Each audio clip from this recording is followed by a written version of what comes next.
divisions, dividing up the flock.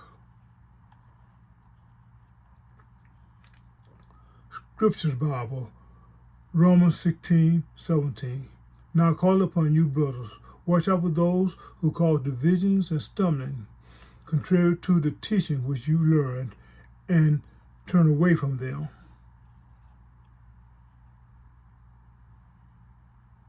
They might be twisting the meaning of this, and you are not getting it for what it is really saying. You hear this read and quoted repeatedly without it really being showing you what it is really saying. He is speaking to the assembly. The assembly needs to lock in. Yeshua gave the assembly authority. The assembly was told to beware of false prophets. The assembly had the right and ability and responsibility to say no to wolves in sheep clothing. He is warning them to watch out for ministers that do this. Ministers are dividing up the flock with ulterior motives.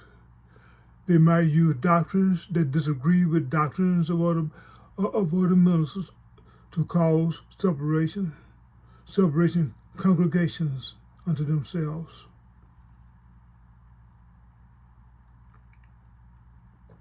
Then they identify this broken off portion as their personal flock. They are causing divisions that are not Bible-based, divisions with no biblical grounds, divisions that break off pieces of the flock. You wind up with a world of different pastors with different flocks. This has been the case for so long that people take it for granted that it should be this way. Loyalty to pastors more than loyalty to Jesus. Divisions in the church. 1 Corinthians 1:10. Now I beseech you, brethren, by the name of our Master Yeshua Messiah, that ye all speak the same thing, and that there be no divisions among you, but that ye be perfectly joined together in the same mind and in the same judgment. Jesus wants us to be joined together rather than divided up between different pastors.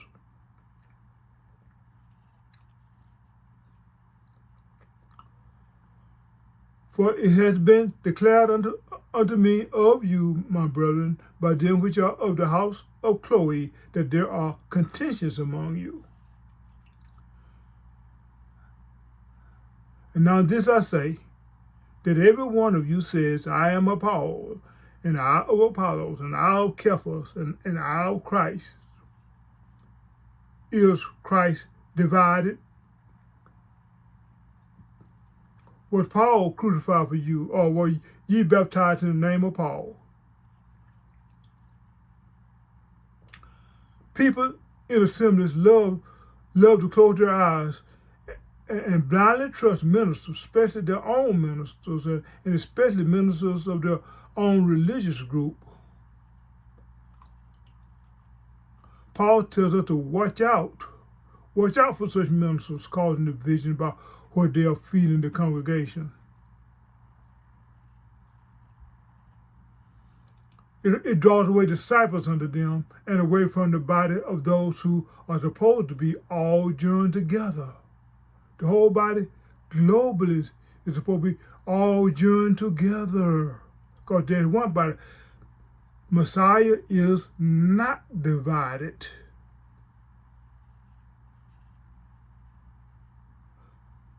Let us watch out for this and not let it happen. But when people do look out and speak up, it could get you in trouble. You might be considered to be rebellious, Shut up when the ministers are wrong. Speak up and you're touching God's anointed. Or are we allowed to admonish them? David warned you, don't put your mouth on the man of God. Look what happened to Miriam when she showed her dissatisfaction over Moses taking that Egyptian woman for a wife.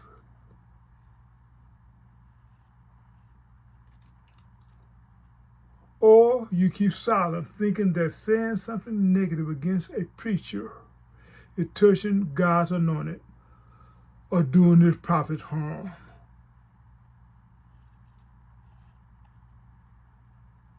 So they slide, and the assembly suffers. Is the assembly worth being looked out for? Should the assembly be devoured by one man's error, or by one man's wrongdoing, or by a man's false teachings? Are we commanded to let the sheep be devoured while the wolf reigns? Being silent when things are wrong keeps our faith group from self-correcting and improving in the biblical faith. Therefore, the errors in faith groups continues, passed down over generations. Correction often results in people departing. A new group had to form in order to embrace that correction. The former group continues on without improvement.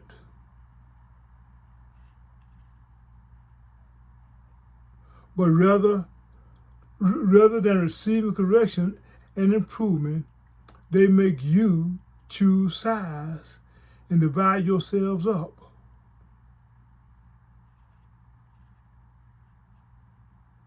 Paul is telling us to watch out for ministers who cause divisions and stumbling contrary to what we learned from the apostles, and turn away from them.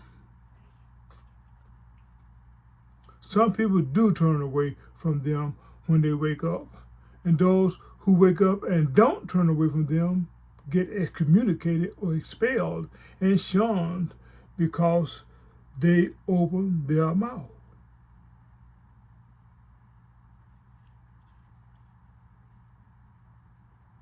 This shunning is causing divisions by dividing the believers from one another.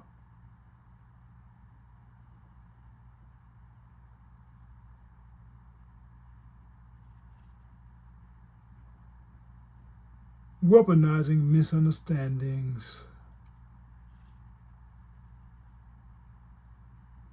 Suppose a pastor is using the King James Version where the instructions are unclear. King James Version, Romans 16:17. Now I beseech you, brethren, mark those which cause divisions and offenses contrary to the doctrine which ye have learned, and avoid them. It says mark, where it should really say watch out for. Watch out for who? Those ministers.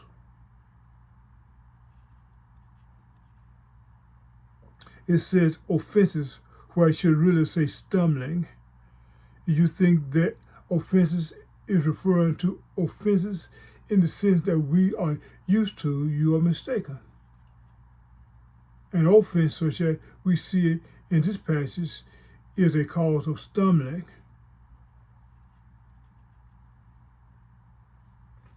It's from the Greek word scandalon, which has nothing to do with hurt feelings. We are mistakenly being made to think that it is referring to that, and this mistake is widespread.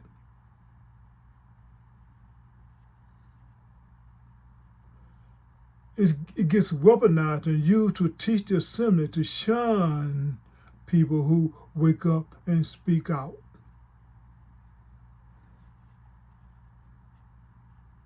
Speaking out may cause someone to see authority in a negative light. However, being critiqued by the assembly can help authority become more sharpened in the understanding of the word. The assembly should not assume that authority is flawless. Authority is not flawless. Peter corrected Cornelius for thinking too highly of him.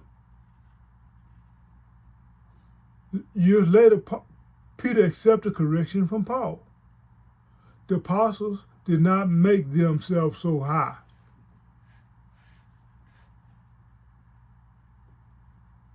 We are to look out for one another, including our brothers who are in authority, and they can be corrected.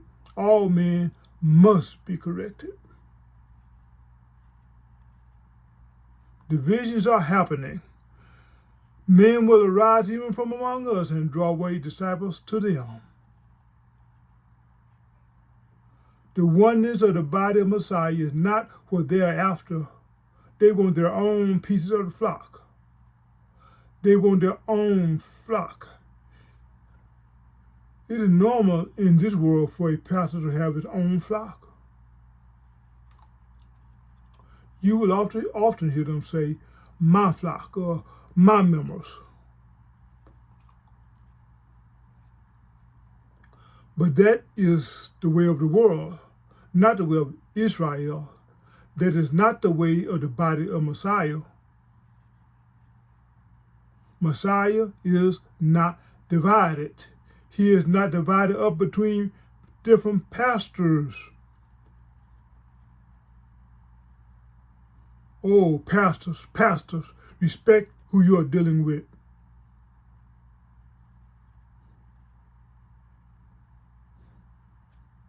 Don't let men control you, feeling like they are entitled to whatever congregation they are over.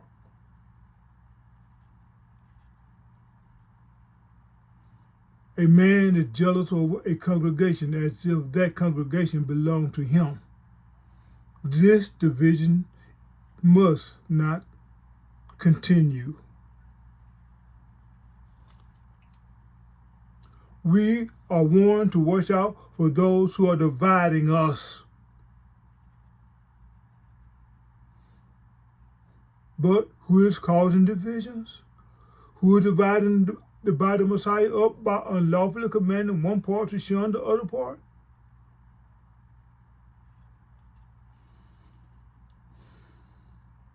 People wake up and speak out are not sinning by doing so. Watching out and speaking up. One person announced that it is a sin to turn a trespass offering into money. He was informed that he was now unwelcome to come to the assembly. They are shoving people off and separating them, dividing the body, dividing up the people, contrary to what the apostle taught us. Dividing them up on unbiblical grounds.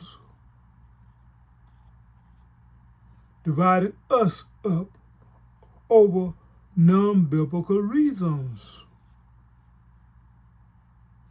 This person was told that he was unwelcome because he told the truth. Telling the truth is not grounds for shunning. The people who wanted, the person who wanted the $5,000 for a trespass offering is the one who was sinning. The assembly is supposed to be able to speak up in such cases. He announced that he would have other community heads doing it too. He is causing them to join him in sinning. He is causing them to make the sacrifice of Jesus to be of none effect.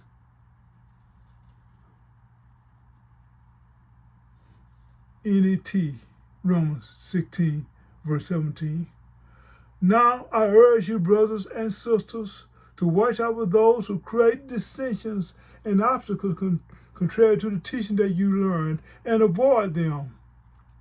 For these are the kind who do not serve our master, our master Messiah, but their own appetites. By their smooth talk and flattery, they deceive the minds of the naive. They will use such techniques to produce mental slavery.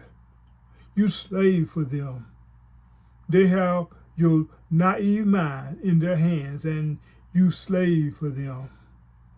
You see yourselves as their flock.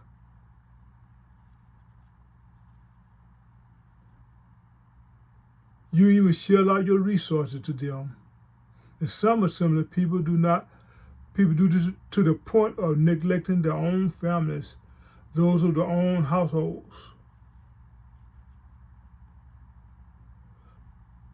They are being deceived into unwittingly denying the sound biblical faith by giving an inordinate proportion of their resources over to the preacher, neglecting their families.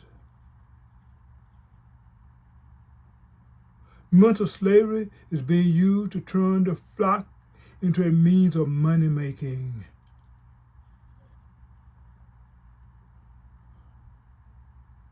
Scriptures Bible, 2 Peter 2:2.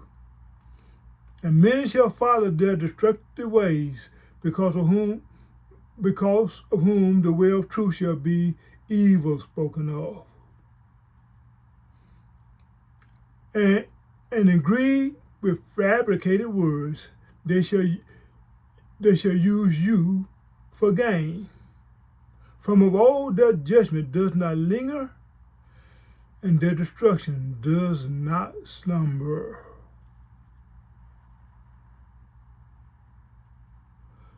Some people are very charismatic in doing this.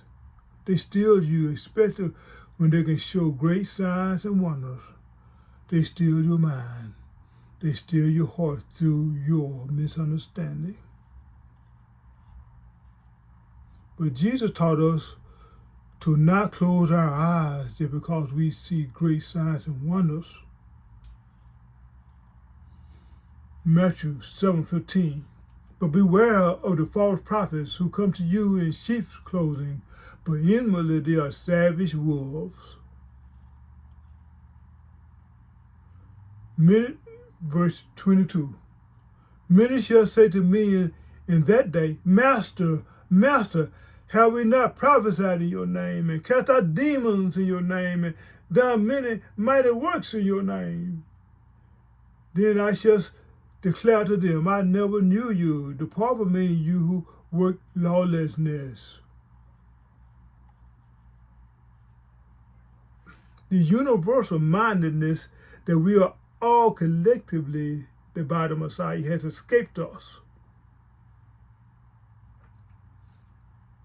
The head of every man is Messiah, but often we have an alpha male as our head, beta male serving under an alpha male.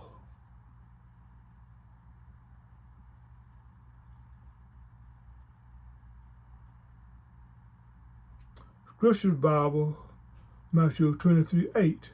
But you do not be called Rabbi, for one is your teacher, the Messiah, and you are all brothers.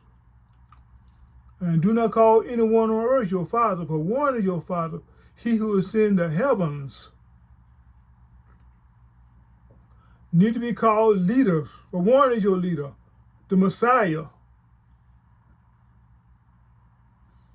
But the greatest among you shall be your servant. And whoever exalts himself shall be humbled, and whoever humbles himself shall be exalted.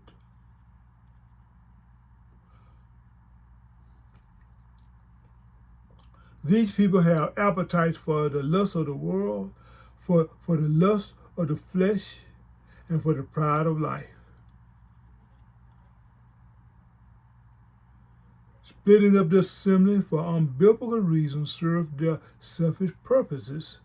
It keeps the mouths of the awake ones from speaking in the ears of the naive. you must realize that we must keep assembling ourselves together under Messiah, Yeshua, as he himself builds up true Israel. Yahweh's flock does not belong to a man or to different men.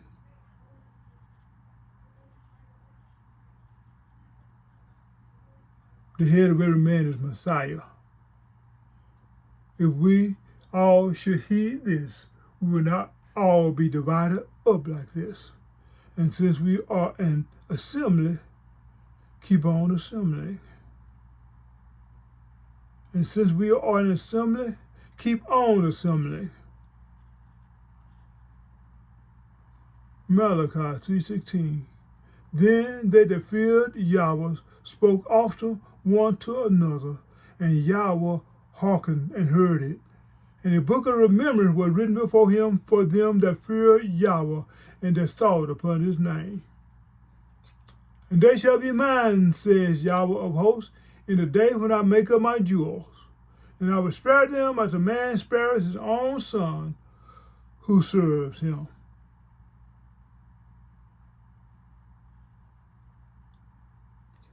Then ye shall return and adjourn between the righteous and the wicked, between him who serveth Elohim and him that serveth him not.